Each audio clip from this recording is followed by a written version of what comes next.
咧今年 Oneness 嘅3.0咧，大家能夠咧 get together。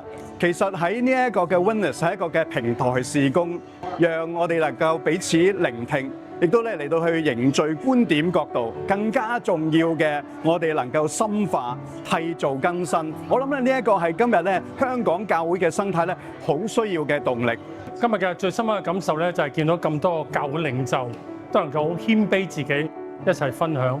當我哋謙卑咧，你能夠睇到好多上帝嘅圖畫出嚟。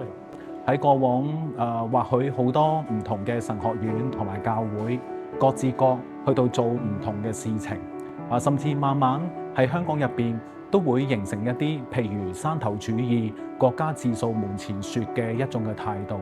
但係 what if 我哋係可以彼此放低唔同嘅成見，一齊去到協作，一齊去到共用，以致咧我哋成為一個好有信仰、有 unity， 亦即係有個合一。但係我哋又尊重一種叫做 diversity， 亦即係多元嘅一種嘅合作，去到共同實踐嗰個大使命。喺今日之後咧，我覺得咧其實係充滿咗好多唔同嘅可能性嘅。我發現咧，當機構啊、同埋教會啊、同埋啲弟兄姊妹佢哋一齊合一嘅時候咧，其實有好多嘢可以一齊做到咯。見到只要我哋同心，即係合二為一。有一個共通嘅喺上帝裏邊嘅使命，其實我哋咧都好多凹凸互補咧可以產生啦。咁樣 next step 咧，其實頭先已經交換咗電話啦，好快已經。咁我哋咧就未嚟就我哋即係希望即刻已經係 call 啲 working meeting， 即係可以咧具體去睇下大家可以點樣合作。冇錯，係啦，冇錯。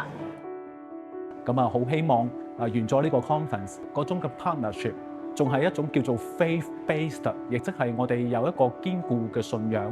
同心以耶穌基督為中心嘅一個咁樣嘅信仰嘅 partnership 咧，喺香港嘅教會入邊繼續去到蔓延落去。願主祝福保守大家。真係好似華利克牧師講 ，Unity is come from embracing diversity。